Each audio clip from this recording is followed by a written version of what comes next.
রাগের মাথায় আপনি সন্তানকে বললেন তুই মর, ফেরেশতারা বলল আমিন। তোর ভবিষ্যৎ অন্ধকার, ফেরেশতারা বলল আমিন।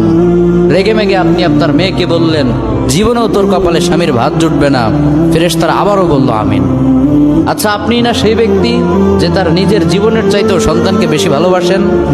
আপনি না সেই ব্যক্তি যে তার সন্তানের জন্য হাসতে হাসতে নিজের জীবনটাও দিয়ে দিতে পারেন?